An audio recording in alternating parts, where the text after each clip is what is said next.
Logorjo, bagaimana puasanya hari ini? Nah, hari ini Bunga lagi ada di Resto Seafood di Kota Semarang yang paling enak. Nah, Bunga penasaran kira-kira boleh nggak ya kalau seafood digunakan atau dikonsumsi ketika berbuka puasa? Dan bagaimana pengolahan seafood di tempat ini? Langsung aja ikutin Bunga, yuk kita tanya-tanya.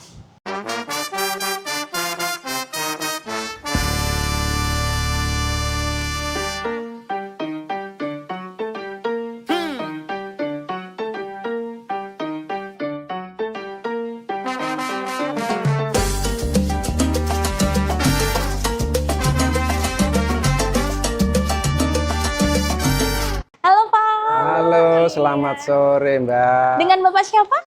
Nama saya Pak Abdul Rohman sebagai leadership di sini atau dibilang ya chefnya di sini.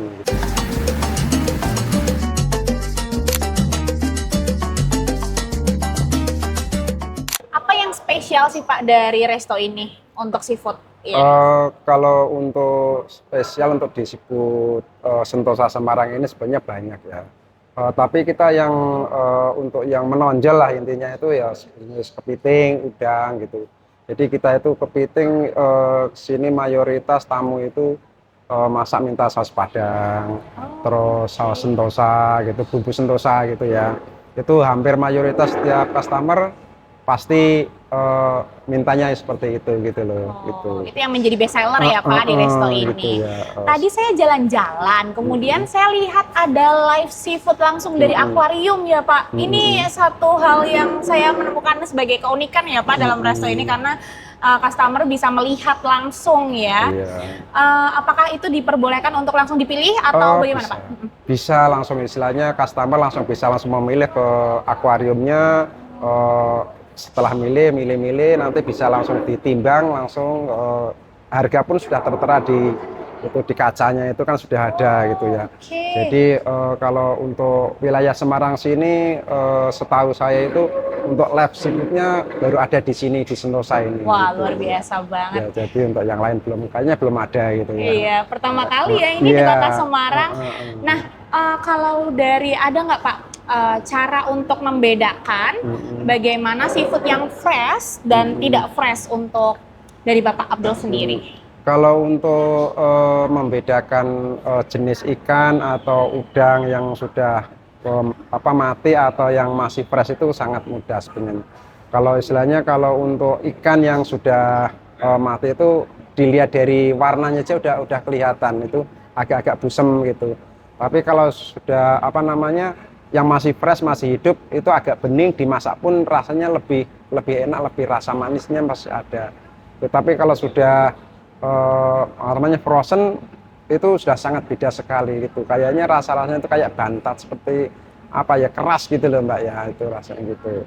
Oh, gitu. Jadi begitu. Jadi begitu sahabat Logorjo cara memilih seafood yang fresh dari Pak Abdul. Nah, Pak, saya mau tanya nih, karena ini spesial seafood ya, apakah ada menu spesial dalam rangka Ramadan dari resto ini? Kalau untuk menu spesial dari Sentosa Seafood sini, kita sudah punya paket, macam-macam paket, tinggal kita milih, ada yang untuk 4 orang, ada 6 orang, ada 10 orang gitu ya. Untuk spesialnya bisa dilihat di di menu situ, ada yang khusus paket ini seperti ini. Nah ini paket menu spesial kita gitu. Oh ya sangat lengkap ya Pak ya, ada paket yang 4 packs, 6 packs, 10 packs, kemudian macam-macam ya untuk menunya. Jadi untuk yang dari corporate atau dari keluarga besar bisa langsung ke sini untuk berbuka puasa bersama. Itu bisa kita tinggal milih, maksudnya tergantung untuk berapa orangnya kan kita bisa disesuaikan gitu. Jadi ke sini mau buka puasa nggak usah repot-repot, langsung istilahnya mau paket ini gitu udah komplit gitu loh gitu ya.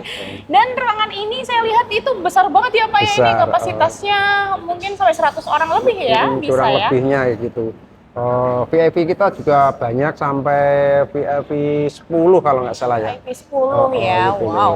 Itu setiap ruangan bisa dua ruangan bisa jadikan satu bisa.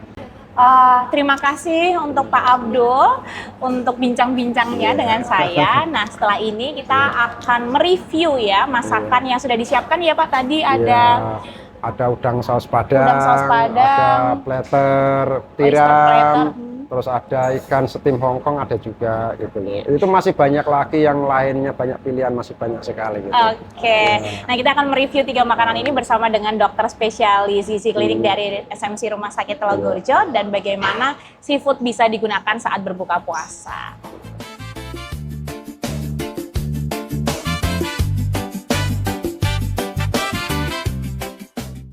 Nah, Sobat Telogorjo, saat ini di depan kami ada 3 makanan yang sudah tersaji dan tentunya ini rasanya kayaknya enak banget ya dok. Menarik sih, tampilannya menarik.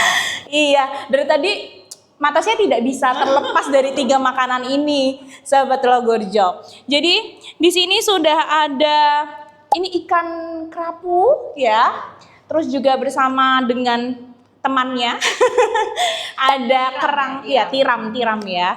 Kemudian ada udang saus padang. Dan tentunya kita mau bersama-sama menikmati untuk berbuka puasa pada hari ini. Gimana sahabat Telogorjo? Puasanya lancar? Semoga lancar ya. Oke, kita mau langsung aja coba ya dok ya. Nah ini makanan ini sahabat Telogorjo, seafood semua ini. Nah sebenarnya saya penasaran dok.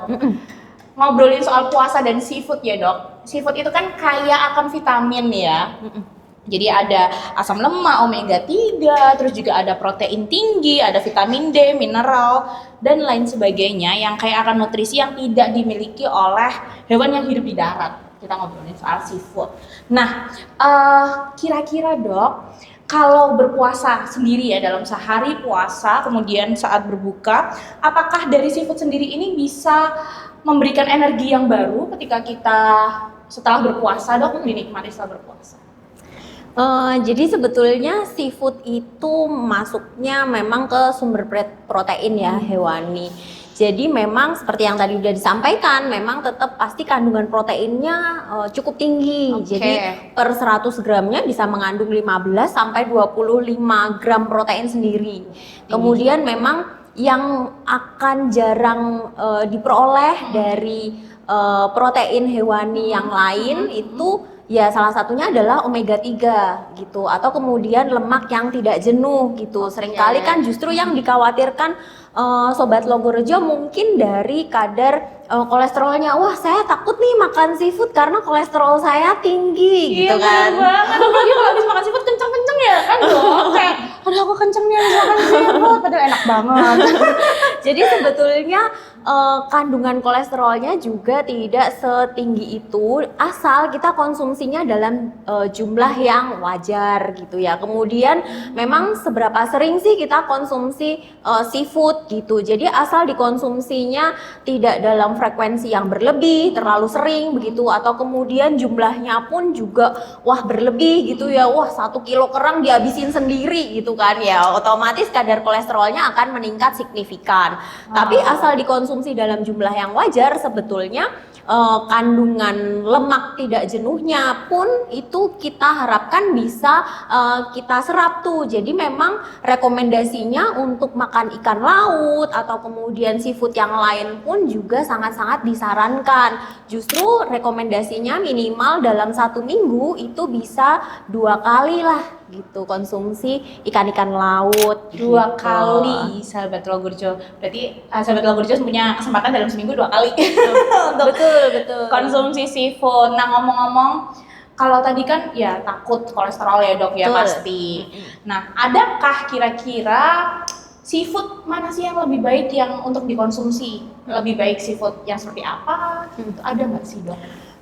Jadi sebetulnya tiap seafood pun kan punya kandungan yang berbeda-beda tuh. Jadi kayak ikan laut, kerang, udang, cumi itu kan juga kandungannya pasti akan beda-beda. Jadi sebetulnya tidak ada yang namanya superfood atau satu makanan itu superior di antara makanan yang lain gitu. Jadi sebetulnya konsumsi itu variasikan aja, ganti-ganti jenisnya supaya ya memang kandungan gizinya kita dapat tuh keseluruhan gitu. Enggak yang hanya cuman dari satu jenis itu aja gitu kan. Jadi memang divariasikan supaya kandungannya tuh kita dapatnya beragam gitu. Nah, proses pengolahannya itu juga pasti akan jadi penting tuh karena seringkali orang khawatir konsumsi seafood tapi pengolahannya pun juga tidak dipikirkan secara matang gitu. Kadang-kadang ada yang disantan gitu-gitu atau kemudian digoreng tepung gitu. Penggunaan minyaknya juga jadi berlebih. Jadi memang itu yang sebisa mungkin dihindarin. Orang takut makan seafood tapi kok nggak takut ya makan gorengan, takut kolesterolnya tinggi tapi nggak takut loh makan gorengan dan kerupuk. Itulah tamparan untuk saya sendiri sebenarnya. Oke, tapi kalau direkomendasikan untuk berbuka puasa, Dok, seafood itu sendiri lebih baik dimasaknya apakah diberikan masakan yang bersantan, digoreng, direbus atau bagaimana, Dok? Ya hampir sama sih dengan pengolahan protein pada umumnya ya atau makanan yang lain pun memang kita mengurangi penggunaan minyak gitu ya. Kemudian jadi hindari yang digoreng-goreng, deep fried seperti itu. Kalau ditumis masih oke lah gitu karena minyaknya kan juga minimal. Lebih baik ya memang mungkin dikukus kah, direbus kah jadi sop begitu atau kemudian maksimal ditumis atau dibakar begitu. Memang menghindari penggunaan santan karena kalori dalam santan pun juga cukup tinggi gitu. Jadi untuk menggoreng dan disantan pun sebisa mungkin ya berkuranglah frekuensinya begitu. Ya sahabat Telogo Rejo, jadi ada peraturannya ya supaya masih dalam ranahnya kita mengkonsumsi seafood. Nah, kalau ngomongin konsumsi seafood saat bulan puasa, Dok, kan ada anak yang masih di bawah umur ya, Dok ya, untuk apakah boleh makan seafood misalnya dimasakkan sama mama papahnya makan seafood setelah berbuka puasa dalam kurun waktu 1 hari. Kita kan setelah buka puasa terus makan seafood itu boleh atau enggak, atau untuk orang-orang dewasa saja dianjurkannya, gimana, Dok? Boleh banget buat anak kecil. Jadi sebetulnya begini, kalau anak kecil tuh bukan orang dewasa dalam ukuran mini. Jadi sebetulnya memang kebutuhannya mereka itu jauh lebih besar untuk kalori, energinya itu per kilogram berat badannya justru lebih besar daripada orang dewasa karena mereka itu masih dalam tahap tumbuh kembang. Jadi proses perkembangan otak gitu ya, kemudian pertambahan tinggi badan, berat badan. Jadi justru sebetulnya sangat disarankan konsumsi lemak-lemak yang tidak jenuh dalam jumlah yang cukup tinggi. Jadi kenapa kok kadang-kadang makanannya bahkan sampai disuruh kasih butter gitu, atau kemudian kok disuruh kasih tambah santan. Harapannya karena storage kapasitas lambungnya mereka yang kecil itu nggak muat kalau volumenya besar. Jadi diisilah makanan-makanan yang secara volume kecil tapi kemudian kandungan nutrisinya, kandungan gizinya itu cenderungnya lebih tinggi. Jadi biasanya akan ditambahkan lemak gitu karena lemak itu untuk pertumbuhan otak pun sangat-sangat dibutuhkan. Nah, kenapa kok seafood malah bagus banget? Ya karena lemak yang tidak jenuhnya itu cukup tinggi. Nah, coba kandungan omega 3-nya aja per 100 gramnya juga udah berapa tuh, gitu kan? Ya, betul. Dok, ya. Nah, makanya sebisa mungkin justru kayak anak kecil boleh banget dikasih makan seafood begitu. Malah bisa rekomendasinya lebih dari 2 kali per minggu gitu. Oke, Dok, kita sambil menyantap ya, Dok ya.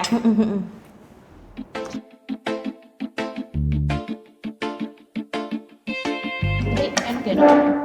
Aku suka kalau dia durinya nggak terlalu banyak. Durinya nggak terlalu banyak. Terus juga rasanya ada gurih-gurih. kerapu itu lembut. Iya. Suka.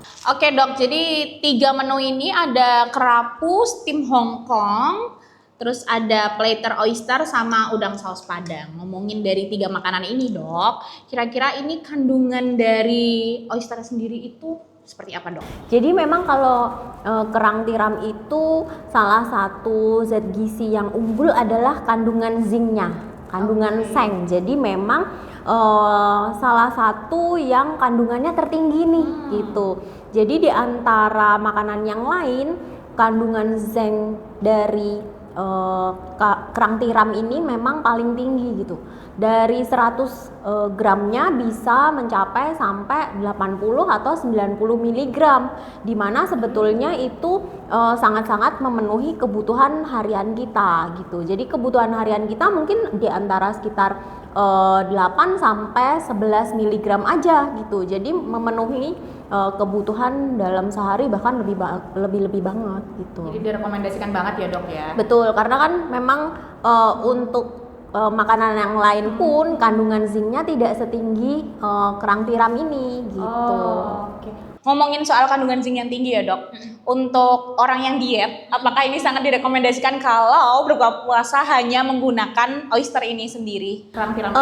Tetap jadi memang sebisa mungkin kalau untuk orang yang diet itu bukan hanya jenisnya aja yang perlu diperhatikan, tapi tetap jumlahnya juga. Dari jenis memang boleh-boleh aja nih dikonsumsi, tapi dengan komposisi yang tetap juga harus seimbang. Jadi bukan hanya protein doang nih yang tinggi gitu, tapi kemudian justru seratnya rendah begitu. Seringkali kan justru kita mengejar karbonya nggak dikonsumsi sama sekali, betul, terus proteinnya dibanyakin, tapi seratnya pun jarang, seringkali gitu. Jadi komposisinya tetap nggak seimbang. Nah, tetap direkomendasikan sesuai rekomendasi isi piringku tuh. Jadi tetap karbonya paling enggak 1/4 piring, kemudian seratnya dari sayur ataupun buah memenuhi 1/2 piring, kemudian proteinnya atau lauk pauk gitu bisa memenuhi 1/4 piring. Jadi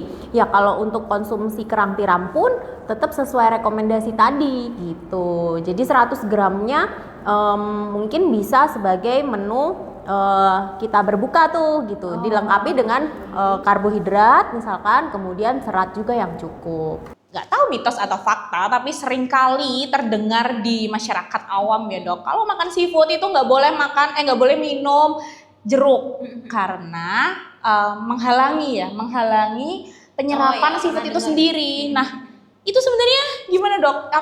Saya nggak tahu itu mitos atau fakta.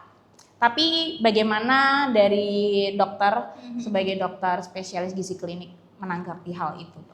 Jadi sebenarnya mitos ya, kalau misalkan konsumsi seafood gitu ya, kemudian diimbangi dengan konsumsi jeruk gitu, justru penyerapannya akan menjadi lebih baik. Karena justru ada protein-protein tertentu yang ataupun vitamin dan mineral tertentu yang baik penyerapannya kalau dikombin dengan vitamin C gitu. Contoh misalkan zat besi gitu ya.